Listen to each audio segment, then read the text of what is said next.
Hi, it's John of JWH Millinery and welcome back to my channel. So before we go on with this video, if you just take a look down below, if you see a red button that says subscribe, just hit that button and subscribe to this channel. If it says you're already subscribed, click that bell to be notified when we release our videos in future. Welcome to episode 2 of Milliner Showcase, and in this showcase we have 3 amazing designers to show you. So this first piece is being sent in by Margaret of Emms Millinery. Margaret is a self-taught milliner and she made this piece for her daughter when they were both invited to go to Royal Ascot. So this is a beautiful red and navy piece, saucer style. It's very elegant, very timeless, and the colours really work well together. I mean, navy and red are a classic combo, so you can't go wrong with that. It's finished with some navy lace, some ostrich spines and some cinema bow swirls on the side of the piece. And if you look closely, you'll be able to see there's a diamante trim going round the base of where it sits on the head. Margaret gets her inspiration from the 1950s Hollywood stars, so we're talking people like Marilyn Monroe, Grace Kelly, Natalie Wood and them sort of people. She says she's a great fan of colour, and also, like me, she's also a massive fan of sparkles, so you will often see diamante and sparkle in her work. She also finds inspiration in nature, whether it be the colours, the form, the textures. It's all found in nature. The inspiration for this piece, however, was the dress that her daughter was wearing. That's where she took, it was a navy lace dress, and she wanted to incorporate a little bit of navy lace into the piece. Not too much so it's not matchy-matchy, and obviously red goes really well with navy, so that was a perfect colour to go for this hat. I personally love this piece because it's one of Margaret's first pieces that she's ever made, and to be honest with you, it's a very good quality looking piece. I remember the first piece I made, not the first official piece I made, but I remember the first piece I made for my interview for Leeds College of Art where I studied, and it was tragic. I mean, this piece is way much better than my first piece that I ever made. Margaret isn't a full-time milliner, she's actually an accountant. She works in accounts. So this isn't her career, but this is definitely her passion, and you can see this in the finish of her work. So that goes to show you that, you know, you don't have to be a professional to be able to make hats. Anybody can do this. Yes, there's a lot of technical skill, but anybody can do it if you want to apply yourself to do it. So just because you make hats for a hobby doesn't mean that you can join millinery societies, the hat groups, anything like that. You know, you don't have to be a professional milliner to do that, and in fact majority of the people are hobbyists. If you'd like to see more of Margaret's work, she currently doesn't have a website, but you can find her on Emms Millinery on Facebook and Emms Millinery also on Instagram.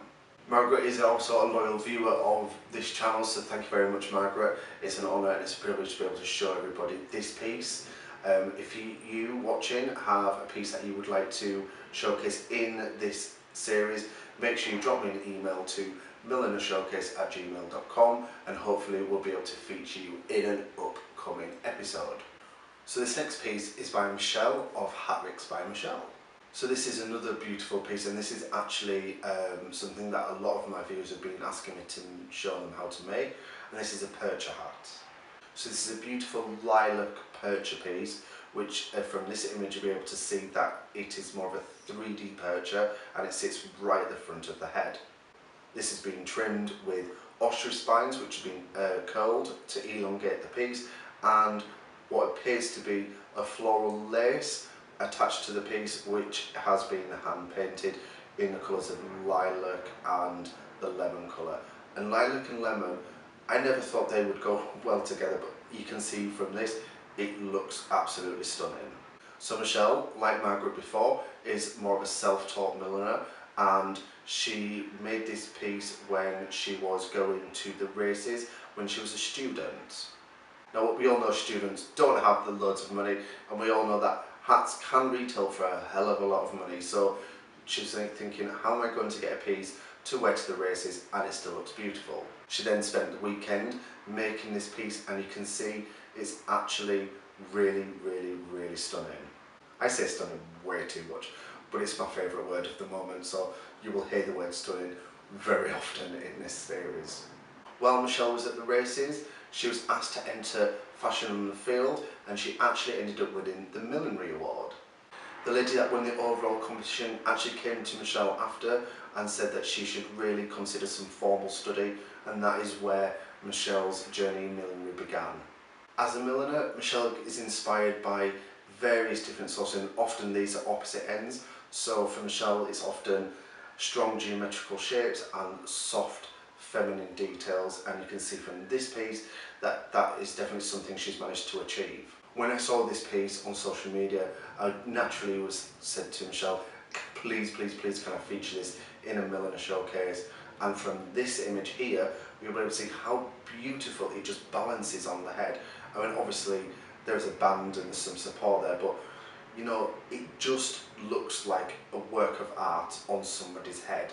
So Michelle doesn't have a website, but you can find her on Facebook at Hatricksbymichelle, and you can also find her on Instagram, where I found her, also Hatricksbymichelle. Thank you very much, Michelle. It's been a pleasure to showcase you in this episode, and thank you for allowing me to do this. Now let's move on to the third and final piece of this episode. So this third and final piece is by Belinda of Peacock Milliner. So Belinda is a milliner from Darwin, Australia, and for those that don't know where Darwin is at the top of Australia, so it's going to be nice and hot, a lot hotter than it is in London today. And she makes mainly bespoke pieces for her customers. Now this piece is actually called Brushstrokes, and the inspiration for this piece comes from the client's dress. Belinda said she was inspired by the fabric in the dress because it reminded her of a beautiful piece of artwork.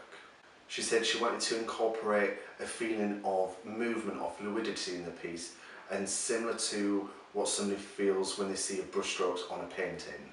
The yellow cinema base is in Belinda's signature shape, which is a 3D teardrop with a flat front. So then this has been finished with some silver Amherst pheasant feathers, which have been cut and shaped to give that feeling of movement in the piece.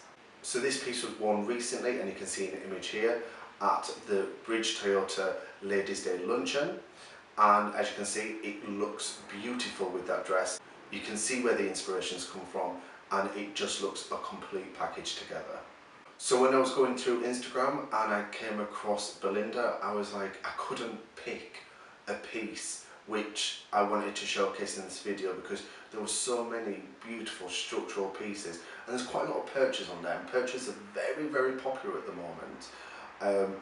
But this one just kind of stood out a bit more than the rest. I think it was the juxtaposition of the colours together, and just looking how effortless this looks.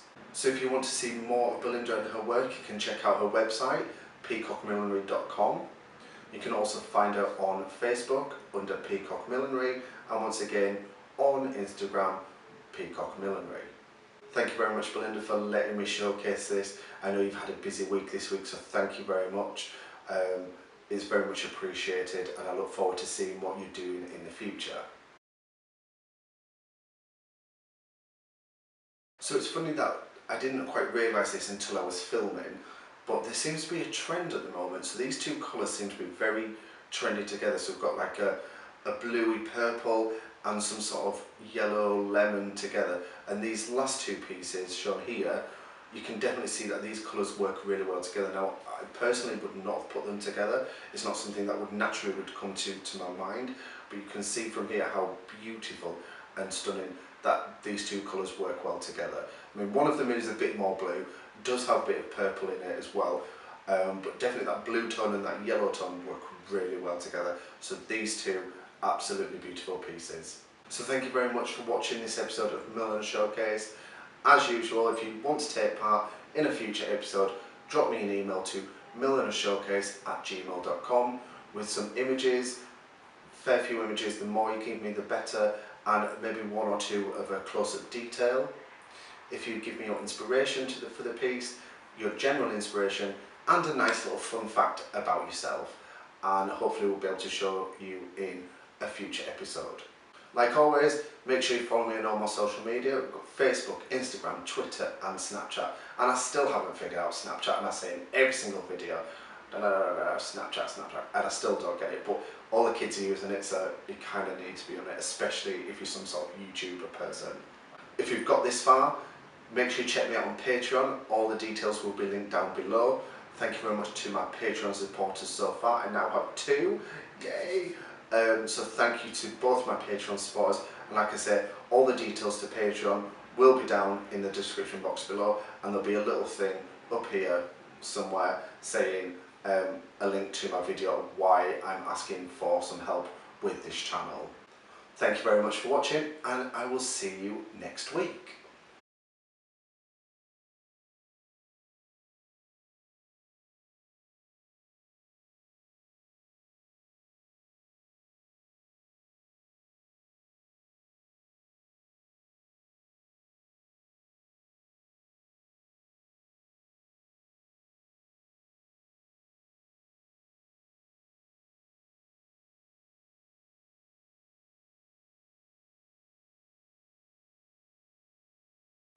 There's a goddamn fly somewhere in this room and it keeps getting in camera. Don't you dare.